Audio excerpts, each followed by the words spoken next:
सात संगत जी प्यार से कहना धन निरंकार जी। सात संगत जी, जन्माष्टमी के उपलक्ष्य में सतगुरु माता जी ने फरमाया, सात संगत जी प्यार क्या है। प्यार पर प्यारी सात संगत जी, जब भी प्यारी सात संगत जी हम सतगुरु से प्रेम कर लेते हैं, निरंकार से प्रेम कर लेते हैं, तो उसकी लीलाएं अलग हो जाती हैं। इसी पर प्यारी सात संगत जी विचार रखी कि सात संगत जी श्री कृष्ण ने गोपियों के साथ बहुत सी लीलाएं की। श्री कृष्ण गोपियों की मटकी फोड़ते और माखन चराते और गोपियां श्री कृष्ण का उल्हाना देकर यशोदा मैया के पास जाती। ऐसा बहुत बार हुआ। एक बार की बात है कि यशोदा मैया प्रभु श्री कृष्ण के उल्हानों से तंग आ गई और छड़ी लेकर श्री कृष्ण की ओर दौड़ी। जब प्रभु ने अपनी मैया को क्रोध में देखा तो वे अपना बचाव करने के लिए भागने लगे। भागते भागते श्री कृष्ण एक कुम्हार के पास पहुंचे। कुम्हार तो आपने अपने मिट्टी के घड़े बनाने में व्यस्त था, लेकिन सात संगत जी जैसे ही कुम्हार ने श्री कृष्ण को देखा तो वे बहुत प्रसन्न हुआ। कुम्हार जानता था कि श्री कृष्ण साक्षात परमेश्वर हैं। तब प्रभु ने कुम्हार से कहा कि कुम्हार जी, आज मेरी मैया मुझ पर बहुत क्रोधित है। मैया छड़ी लेकर मेरे पीछे आ रही है। मैया मुझे कहीं छुपा लो, भैया मुझे कहीं छुपा लो।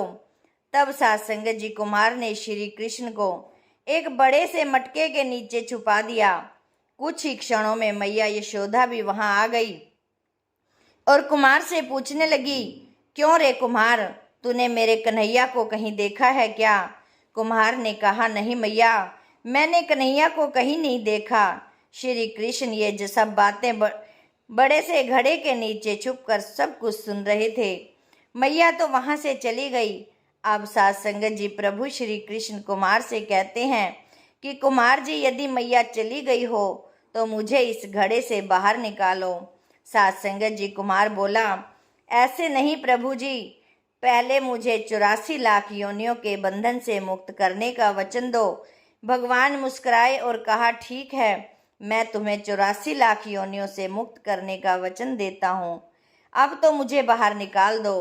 कुम्हार कहने लगा, मुझे अकेले नहीं प्रभु, मेरे परिवार के सभी लोगों को भी 84 लाख योनियों के बंधन से मुक्त करने का वचन दोगे तो मैं आपको इस घड़े से बाहर निकालूंगा। प्रभु जी कहते हैं, चलो ठीक है, उनको भी 84 लाख योनियों के बंधन से मुक्त होने का मैं वचन देता हूँ।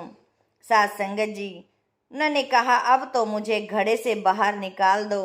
अब कुम्हार कहता है, बस प्रभु जी, एक विनती और है, उसे भी पूरा करने का वचन दे दें तो मैं आपको घड़े से बाहर निकाल दूंगा।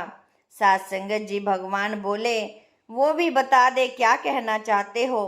कुम्हार कहने लगा, प्रभु जी, जिस घड़े के नीचे आप छुपे हो उसकी मिट्टी मेरे बैलों के ऊपर लद के आई हुई है। मैंने इन बैलों को भी कुम्हार के प्रेम पर प्रसन्न होकर, सात संगत जी भगवान ने कुम्हार के प्रेम पर प्रसन्न होकर उन बैलों को भी 84 के बंधन से मुक्त होने का वचन दिया। प्रभु बोले, अब तो तुम्हारी सब इच्छा पूरी हो गई, अब तो मुझे घड़े से बाहर निकाल दो। तब कुम्हार कहता है, अभी नहीं भगवान, बस एक अंतिम इच्छा और है। उसको भी सात संगत जी कहने लगे कि उसे भी पूरा कर दीजिए, और वो ये है, जो भी प्राणी हम दोनों के बीच के इस संवाद को सुनेगा उसे भी आप 84 लाख योनियों के बंधन से मुक्त करोगे। बस यह वचन दे दो तो मैं आपको इस घड़े से बाहर निकाल दूंगा। सात संगत जी कुम्हार की प्रेम भरी बातों को सुनकर प्रभु श्री कृष्ण बहुत खुश हुए और कुम्हार की इस इच्छा को भी पूरा करने का वचन दिया। फिर कुम्हार ने बाल श्री कृष्ण को घड़े से बाहर निकाल दिया, उनके चरणों में साष्टांग प्रणाम किया, प्रभु जी के चरण धोए और चरणामृत पिया। सात संगत जी अपनी पूरी झोंपड़ी में चरणामृत का छिड़काव किया और प्रभु जी के गले लगकर इतना रोए कि प्रभु में विलीन हो गए और जरा सोचने लगे कि सात संगत जी जरा सोचने लगे कि कितना प्रेम क्या है ये। साथ संगत जी, जैसे ही जो बाल कृष्ण 7 कोस लंबे चौड़े गोवर्धन पर्वत को साथ संगत जी जो उठा सकते हैं, तो क्या वो एक छोटे से मटके को नहीं ऊपर उठा सकते थे। साथ संगत जी, ये तो एक उनका प्रेम था, जो कि साथ संगत जी ये प्रेम के बिना साथ संगत जी नटवर किशोर थे। साथ संगत जी प्रेम में पिरोए हुए थे। साथ संगत जी उनके प्रेम के कारण ही उन्होंने साथ संगत जी उसका प्रेम त्याग करने के लिए साथ संगत जी वो मटके के नीचे रहे। साथ संगत जी चाहे कोई कितने भी यज्ञ कर ले, अनुष्ठान कर ले, कितना भी दान कर ले, चाहे कितनी भी भक्ति कर ले, लेकिन जब तक मन में प्राणी साथ संगत जी मात्र के लिए प्रेम नहीं होगा, साथ संगत जी श्री प्रभु कृष्ण मिल नहीं सकते। साथ संगत जी यही एक उदाहरण था। साथ संगत जी हम कितना ही कुछ कर लें, चाहे हम जप तप कर लें, पाठ पूजा कर लें, कुछ भी कर लें, जब तक हमारे मन में प्यार नहीं है अपने सतगुरु के प्रति, तो हमें अपना सतगुरु नहीं मिल सकता, हमें निरंकार के दर्शन नहीं हो सकते।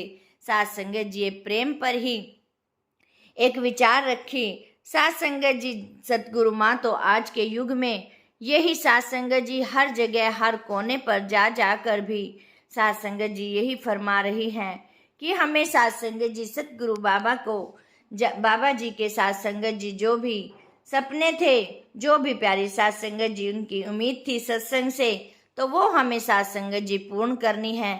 साथ संगत जी उनका यही साथ संगत जी एक सपना था कि हमें जहाँ भी साथ संगत जी रहें, जहाँ हर कोने में जहाँ जहाँ निरंकारी रहे, अपना प्यार बरसाएं, अपने सतगुरु के प्रति प्रेम बरसाएं, जहाँ भी रहें अपने परिवार में भी प्रेम बरसाएं, अपने पड़ोस हर गली में साथ संगत जी प्रेम बरसाएं, ताकि साथ संगत जी एक निरंकारी संत महात्मा की पहचान हो सके।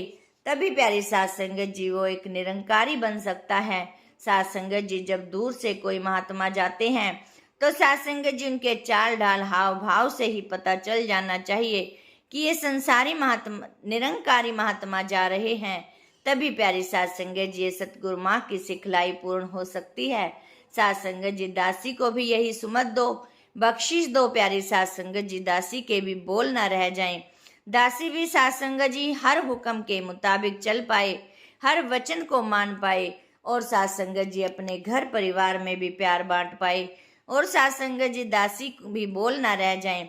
दासी अपना प्यार बांटती हुई साथ संगत जी सतगुरु माँ के चरणों में अंतिम श्वास तक प्यारी साथ संगत जी दासी लगी रहे। यही साथ संगत जी दासी की अरदास है और दासी की यही कामना है। साथ संगत जी दासी से बोलते समय बहुत सारी गलतियां हो गई होंगी, अनजानी बच्ची समझकर क्षमा कर देना। साथ संगत जी प्यार से कहना। धन निरंकार जी।